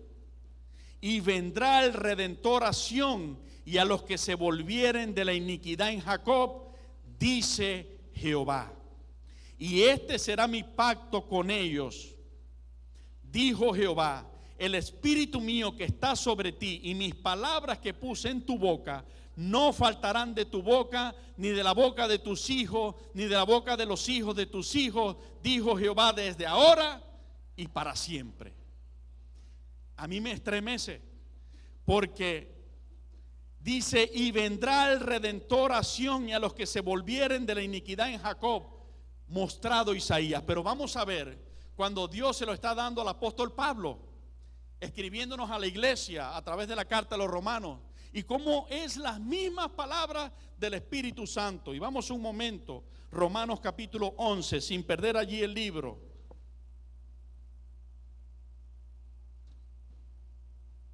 Y verso 25 dice: porque no quiero, hermanos, que ignoréis este misterio, para que no seáis arrogantes en cuanto a vosotros mismos, que ha acontecido a Israel endurecimiento en parte hasta que haya entrado la plenitud de los gentiles. Ya les explicaba que hay un propósito en que Israel esté endurecido. El propósito es que tú y yo seamos salvos. Y dice: y luego todo Israel será salvo.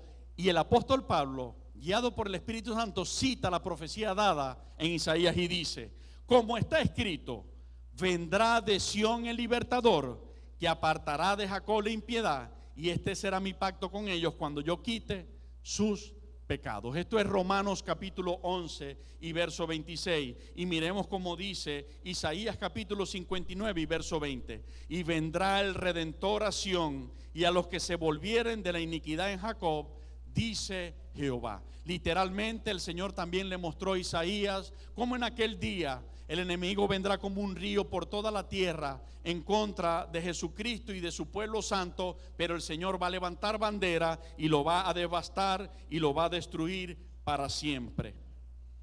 La tercera base bíblica, ya lo habíamos leído, pero no está mal repasarlo. Apocalipsis 29 y 10. Y subieron sobre la anchura de la tierra y rodearon el campamento de los santos y la ciudad amada. Y de Dios descendió fuego del cielo y los consumió. Y el diablo que los engañaba fue lanzado en el lago de fuego y azufre, donde estaban la bestia y el falso profeta, y serán atormentados día y noche por los siglos de los siglos. Antes de comenzar el milenio, los hombres impíos han sido muertos. Reyes, capitanes, fuertes y toda esa descendencia desde Noé, miles de millones, ellos por orden de Dios resucitan cuando se cumplen los 1000 años. Y en el mismo momento Satanás será suelto para salir a engañar a esas naciones. Esto que voy a decir no lo dice, o sea, sí lo dice la Biblia, pero no dice literalmente lo que yo voy a poner como ejemplo. Allí dice que será suelto, el verso 7, Apocalipsis 20, cuando los 1000 años se cumplan, Satanás será suelto de su prisión y saldrá a engañar a las naciones que están en los 4 ángulos, a Gog y a Magog, para reunirlos para la batalla. Él los va a engañar para reunirlos para la batalla en contra del Cordero y del pueblo santo. Una de las cosas que yo pienso que en su engaño él va a decir: esa gente acaba de resucitar, y es muy probable, esto repito, no lo dice literal la Biblia, dice que saldrá a engañar, no dice con cuántos engaños o cuáles son los engaños, no lo dice.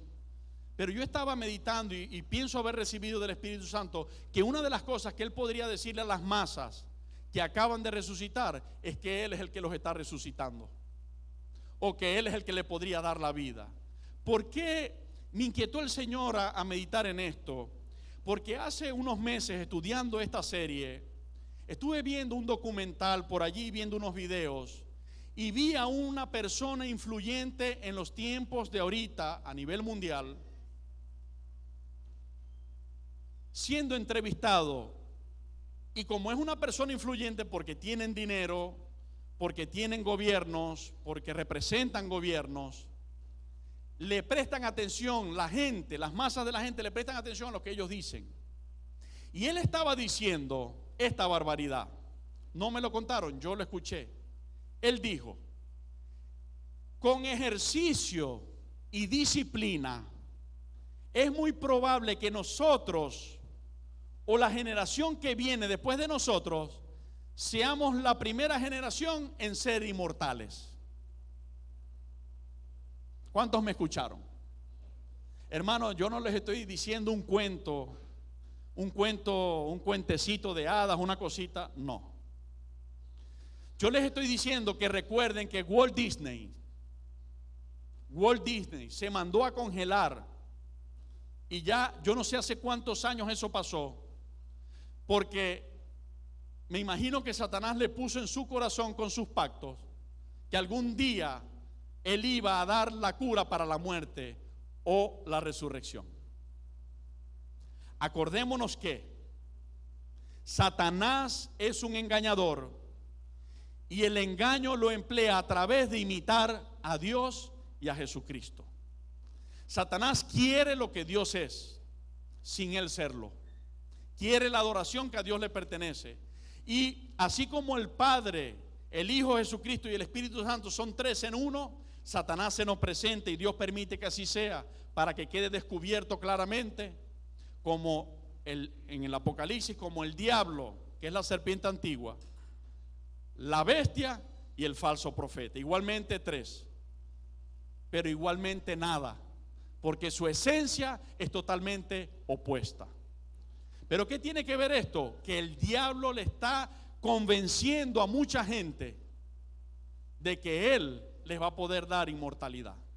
Si ya yo vi un hombre influyente diciéndolo en las cámaras, es porque ya eso lo están acariciando en lo interno ellos.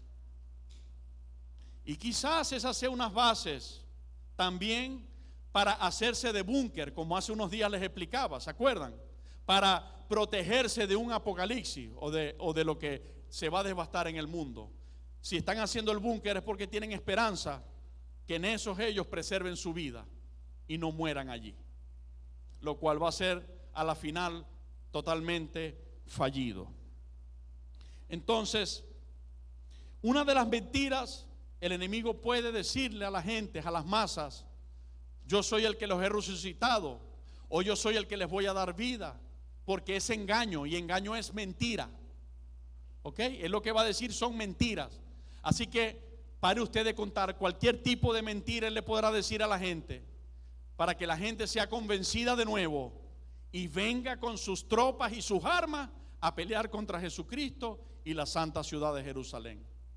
Como en la Biblia se muestra que él va a blasfemar contra Dios. Blasfemar es decir cosas contra Dios que son mentiras, que son falsas. No me extraña para nada que, como siempre lo ha hecho, aparezca engañando, negando que el que está reinando ahora en Jerusalén, que ha venido del reino milenial, el único redentor, el único que resucita a la gente, seguramente él lo va a negar y va a decir que no es así, y lo va a señalar de alguna otra cosa.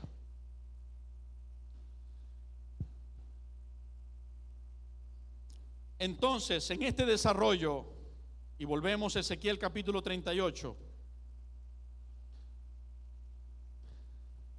íbamos en ¿cuál versículo?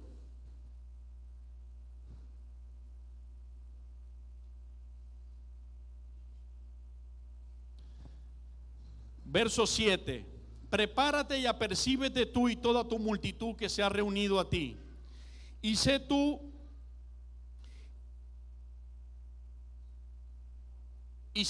su guarda. De aquí a muchos días serás visitado, al cabo de años vendrás a la tierra salvada de la espada, escogida de muchos pueblos, a los montes de Israel, que siempre fueron una desolación, mas fue sacada de las naciones, y todos ellos morarán confiadamente. Subirás tú y vendrás como tempestad, como nublado para cubrir la tierra serás tú y todas tus tropas y muchos pueblos contigo.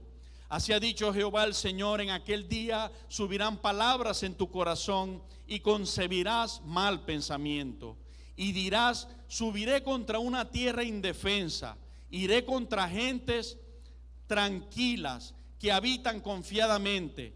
Todas ellas habitan sin muros y no tienen cerrojos ni puertas. He aquí uno de los engaños que Satanás está diciendo y le estará diciendo a la gente: vamos contra aquella ciudad que está indefensa, vamos contra aquella ciudad que no tiene muros, que no tiene quien los defienda, que no tiene quien los proteja. La gente irá engañada como corderos a ese lugar, creyendo que el pueblo de Dios y los santos están solos.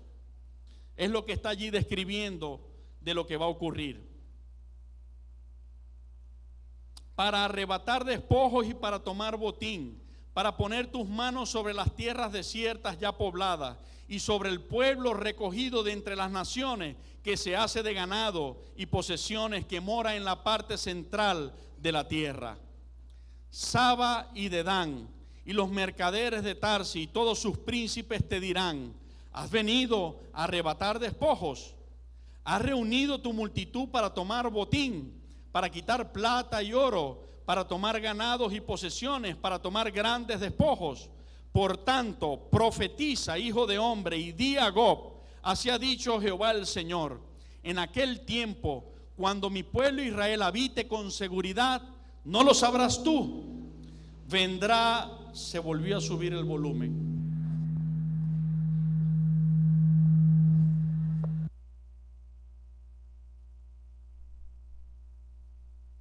Audiovisual, le pido que por favor busquen a Jimmy, alguno de los muchachos que esté en la consola, en el nombre de Jesucristo. Gracias, Señor, porque tú reinas sobre todas las cosas, Cristo. Bendito sea tu nombre. En aquel tiempo, cuando mi pueblo Israel habite con seguridad, no lo sabrás tú. Vendrás de tu lugar, de las regiones del norte, tú y muchos pueblos contigo, todos ellos a caballo, gran multitud y poderoso ejército. y subirás contra mi pueblo Israel como nublado para cubrir la tierra.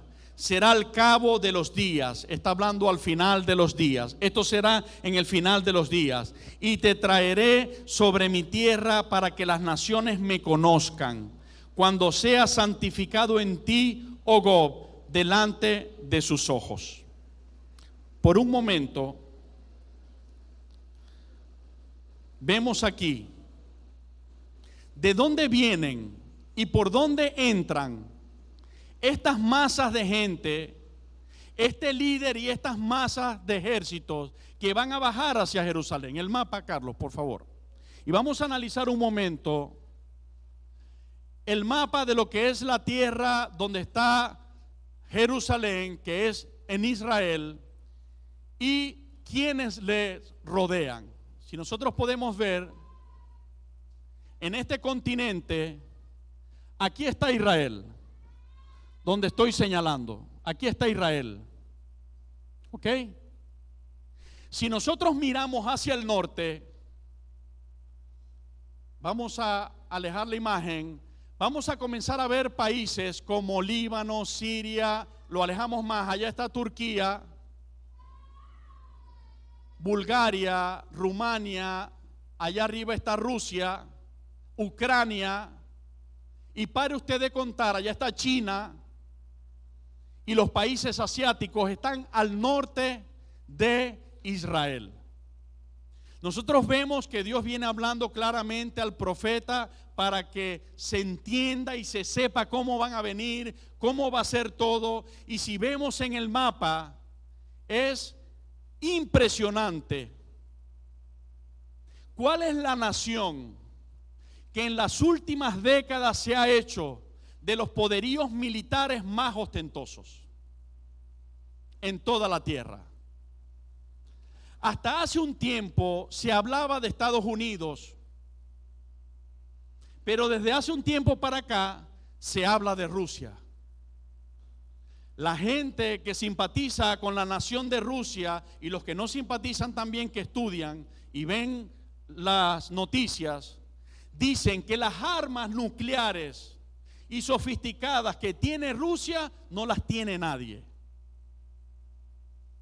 Y sabemos que hay una alianza por tendencias políticas de estas naciones, como lo son los países asiáticos como China, Rusia y muchos más. Pero no solamente la señal queda allí donde dice el verso 15: vendrás de tu lugar, de las regiones del norte, estando el centro del reino de Jesucristo en Jerusalén, en Israel. Miramos hacia el norte y son esas regiones que estoy nombrando y muchos países más que las conforman. ¿Ok? Y sigue diciendo: y tú y muchos pueblos contigo, todos ellos a caballos, a gran multitud y poderoso ejército. Y subirás contra mi pueblo Israel como nublado para cubrir la tierra. Será al cabo de los días, o sea, al final de los días. Y te traeré sobre mi tierra para que las naciones me conozcan cuando sea santificado en ti, oh Gob, delante de sus ojos. Dios permitirá que esto se lleve a cabo. No es que ellos lo van a hacer porque ellos son poderosos. Ellos lo van a hacer porque Dios lo ha determinado. Porque van a ser un instrumento de Dios para glorificar en ellos su nombre por haber permanecido dándole la espalda al Dios verdadero. Hermano, es importante que en este tiempo entendamos la etapa de la historia de la vida, de la raza humana, que Dios nos está expresando en la Escritura que estamos viviendo. Tiempo donde Dios nos está llamando a poner nuestra mirada, nuestra confianza en Jesucristo y no en los gobiernos de la tierra. Bien dice la Biblia: maldito el hombre que pone su confianza en otro hombre. Estamos siendo llamados por Dios a confiar en Jesucristo, no a confiar en presidentes, ni en sus poderíos nucleares, ni en naciones. Porque en un abrir y cerrar de ojos, todos estos presidentes, estas naciones y estos poderíos por Jesucristo van a ser destruidos. Porque los más poderosos son los más soberbios. son los que más dicen: contra mí no puede nadie. Y a esos son los que Dios con más fuerza derribará. Todo se está preparando y se está llevando a ese punto donde naciones han tomado poderío y batuta en la tierra y naciones más pequeñas le siguen por el poderío que ellos ostentan y ofrecen, porque representan beneficios de defensa, beneficios de recursos y de muchas otras cosas.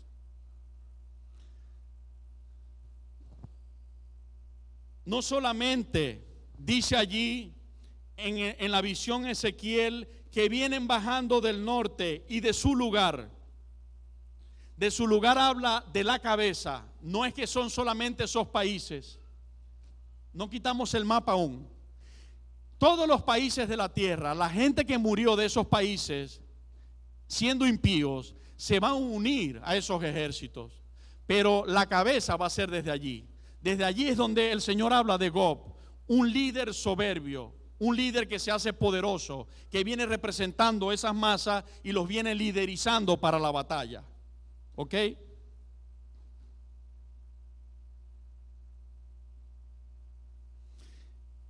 El gran río Éufrates. Acabamos de ver geográficamente una señal clara dada por Dios a Ezequiel cuando dice que vendrán a tu tierra, Israel, desde tus lugares del norte, que está allá arriba, ¿verdad? Vamos a señalar un momento el gran río Éufrates, donde está ubicado aproximadamente. Ok, voy a esperar que lo pueda colocar el equipo técnico.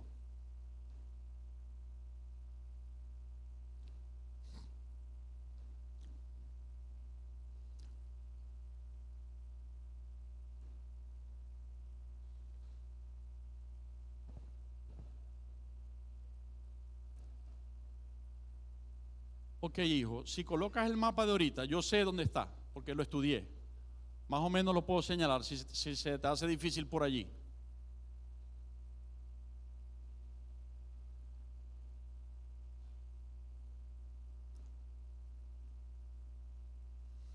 Es perfectamente comprobable que lo vamos a ver aquí a través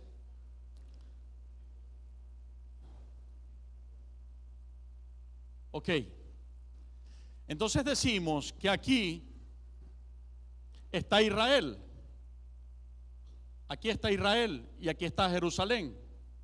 Ok, subiendo hacia acá es el norte, de donde vendrán las naciones, y el río Éufrates está acá.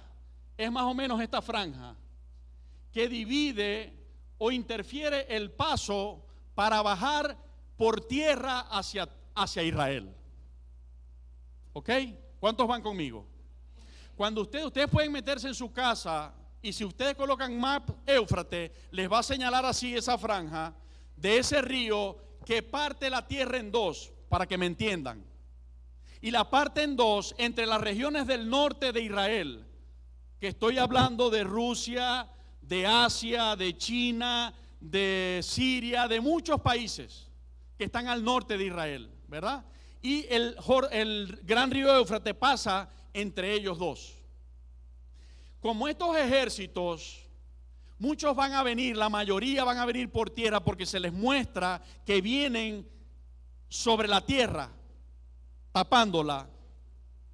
Si ese río está en su caudal, sería un tropiezo para que ellos puedan cumplir el objetivo de llegar hasta Jerusalén, específicamente en el Valle de Megido. Pero ya va, no voy todavía al Valle de Megido. Quiero que leamos un momento, si no me equivoco, Apocalipsis capítulo 16, sin perder Ezequiel 38. Y dice: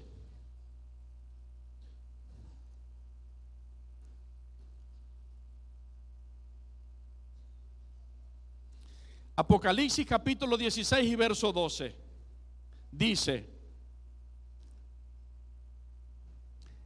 el sexto ángel derramó su copa sobre el gran río Éufrates, y el agua de este se secó. ¿Para qué? ¿Cuántos están conmigo en la lectura? Hermano, esto es majestuoso. El agua de este se secó para que estuviese preparado el camino a los reyes del oriente.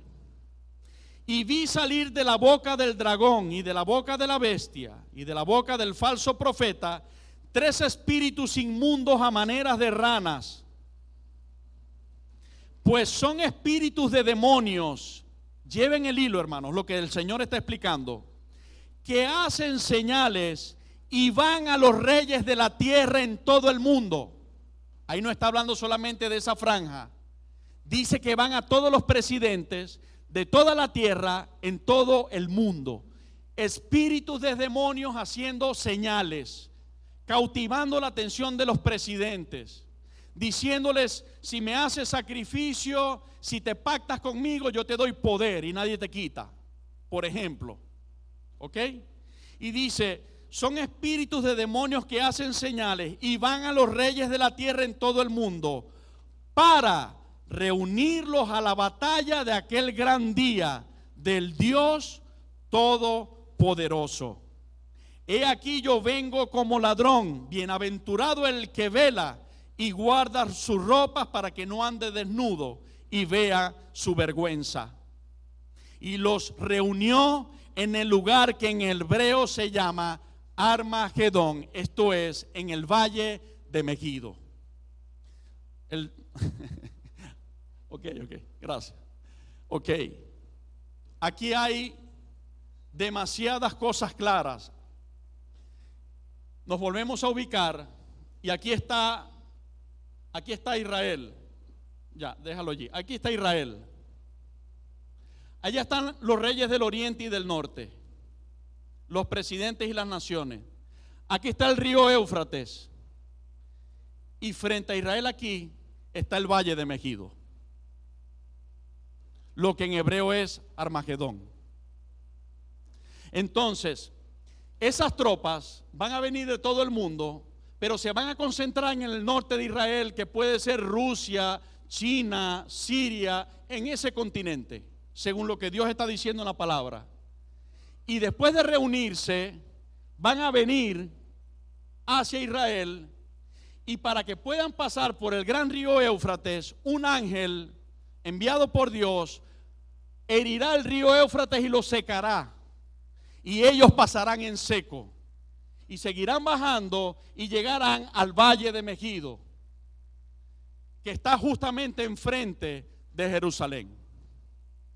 Y entonces allí se cumplirá lo que dice: el enemigo vendrá como río y el Espíritu de Jehová levantará bandera contra él. Y vendrán sobre la anchura de la tierra, pero de Dios descendió fuego del cielo y los consumió. Antes de que ellos siquiera levanten la primera bomba o el primer disparo contra los santos y el Cordero, fuego del cielo los destruirá, es lo que ha sentenciado la palabra. A los ojos de las naciones, esto será un escenario impresionante, sin precedentes, por lo que Dios explica en la palabra, si llevamos el estudio como lo estamos tratando de hacer, o un poco más profundo aún. Será una cosa impresionante. La gente por la vista va a ser engañada, porque va a haber millones de ejércitos, y la gente va a decir: ¿quién podrá acabar con esos ejércitos? Pero en un instante, en un abrir y en un cerrar de ojos, el Señor hará descender fuego del cielo, literalmente digo lo que dice la Escritura, y los consumirá. Y al diablo que los engañaba, lo tirará en el lago de fuego que arde con azufre, junto donde ya estaban la bestia y el falso profeta.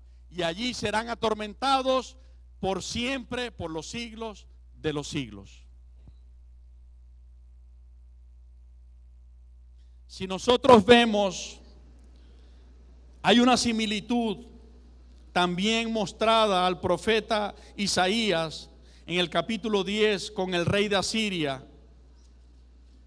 Y solamente toco ciertos versículos para que lo veamos.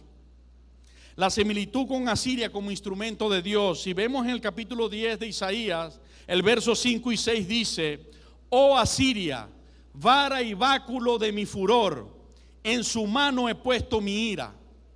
O sea, Dios está diciendo que en Asiria ha puesto la ira de él para castigar pueblos. Y dice, le mandaré contra una nación pérfida. Pérfida significa desleal. Desleal es infiel. ¿Ok? Entonces dice, y sobre el pueblo de mi ira le enviaré para que quite despojos y arrebate presa y lo ponga para ser hollado como lodo de las calles. Esto es similar a lo que Satanás hará durante la gran tribulación, devastar gente, pero es porque Dios se lo está permitiendo, utilizándolo como instrumento para hacer justicia. Pero luego miren lo que dice el verso 12.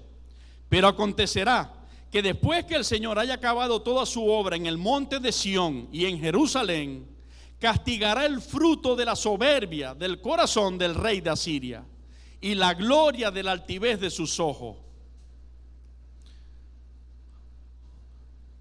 Porque dijo, con el poder de mi mano lo he hecho y con mi sabiduría, porque he sido prudente, quité los territorios de los pueblos y saqueé sus tesoros y derribé como valientes a los que estaban sentados. Y halló mi mano como nido las riquezas de los pueblos y como se recogen los huevos abandonados, así me apoderé yo de toda la tierra. Y no hubo quien moviese ala, ni abriese boca, ni graznase.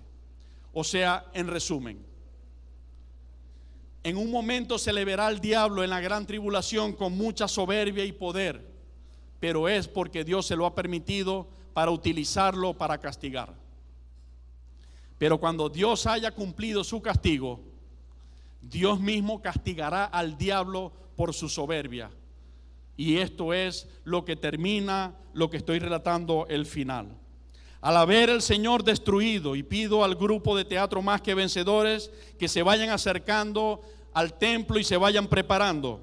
Al ver al Señor, al haber el Señor destruido toda clase de maldad y al autor de la rebelión, Satanás, nos comienza a dar la plenitud integral de vida en Él para siempre.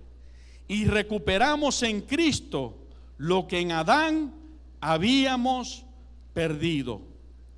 Y de ahora en adelante nosotros ya creo haber terminado con la explicación. No hemos terminado de leer el capítulo, lo que falta del capítulo 38 de Ezequiel y 39,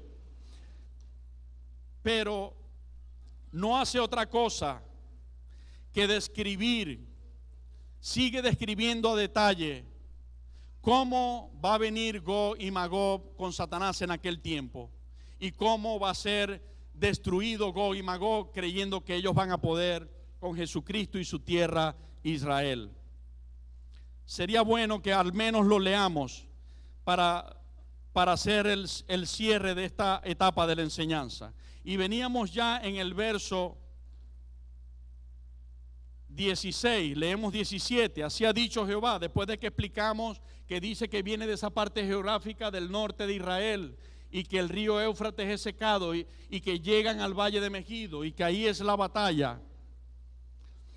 Así ha dicho Jehová el Señor, ¿no eres tú aquel de quien hablé yo en tiempos pasados por mis siervos los profetas de Israel, los cuales profetizaron en aquellos tiempos que yo te había de traer sobre ellos?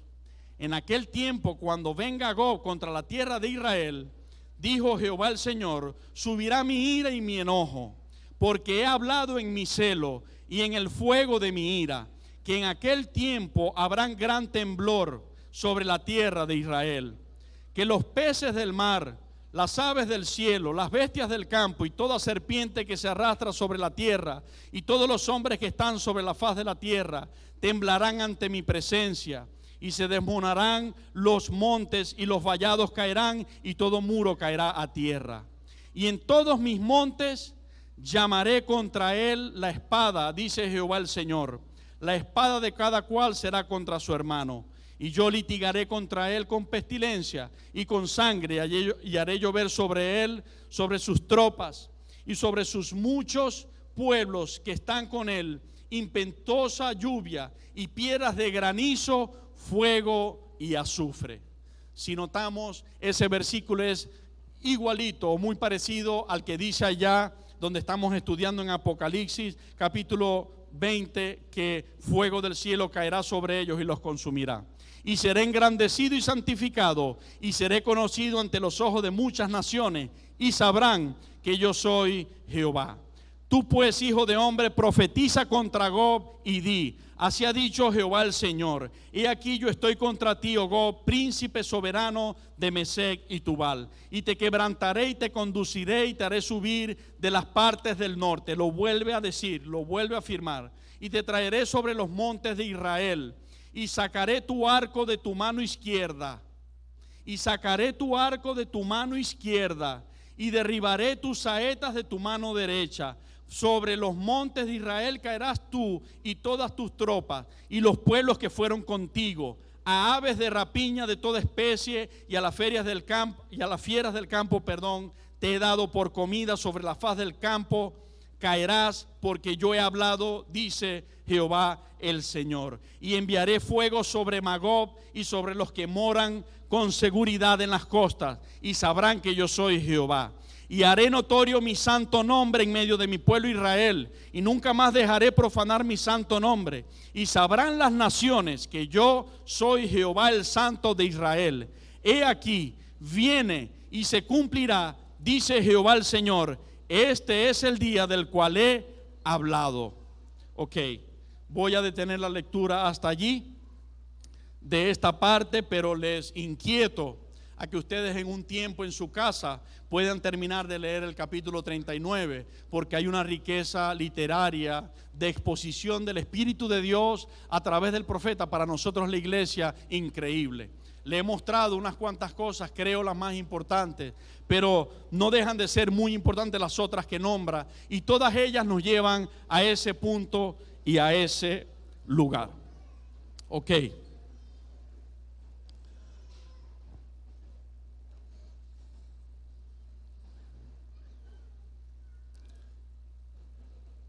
¿Está listo el grupo de teatro? Ok, para dar paso hacemos esta lectura. Apocalipsis capítulo 1. Perdón. Apocalipsis capítulo 21. Ok, cerrando el tema de hoy. Llegamos al punto donde Dios describe la sentencia que ha ejecutado contra Satanás. Es importante, iglesia, que entendamos esto. Dios allí claramente habla de un sentenciado, y ese sentenciado es Satanás. Cuando habla de los seres humanos, Él no señala a humanos por nombre, porque Dios no quiere que ninguno se pierda, sino que todos procedan al arrepentimiento. Entonces, todo ser humano, hasta ese tiempo, Dios está dando la oportunidad hoy de poder arrepentirse y de poder ser salvos y escapar de la ira venidera. Por eso dice la palabra: en día aceptable y en tiempo de salvación. ¿Ok?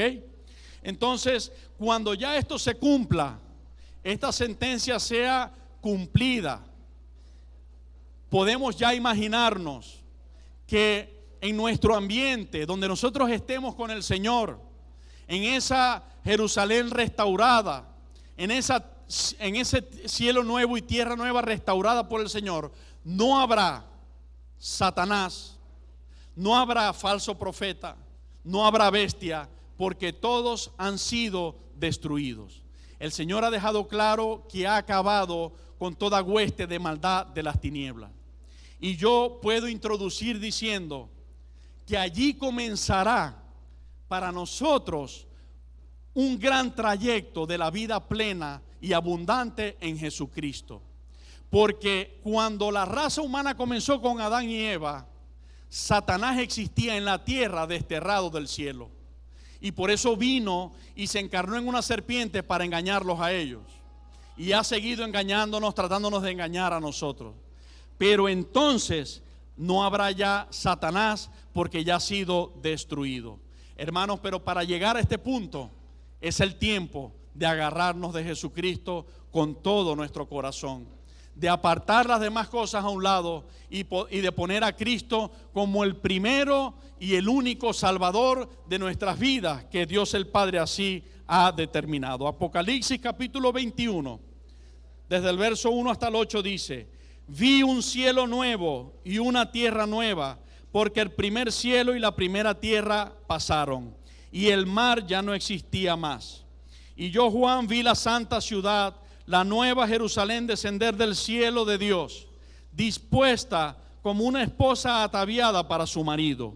Y oí una gran voz del cielo que decía: he aquí el tabernáculo de Dios con los hombres, y Él morará con ellos, y ellos serán su pueblo, y Dios mismo estará con ellos como su Dios. Enjugará Dios toda lágrima de los ojos de ellos, y ya no habrá muerte, ni habrá más llanto, ni clamor, ni dolor, porque las primeras cosas pasaron. Y el que estaba sentado en el trono dijo: he aquí, yo hago nuevas todas las cosas. Y me dijo: escribe, porque estas palabras son fieles y verdaderas. Y me dijo: hecho está, yo soy el alfa y la omega, el principio y el fin. Al que tuviere sed, yo le daré gratuitamente de la fuente del agua de la vida.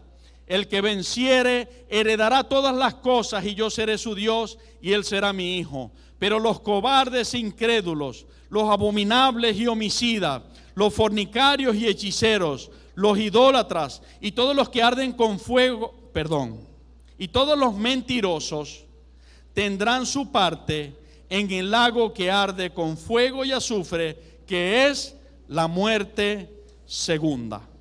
A Dios la gloria. Sin más, vamos a dar paso a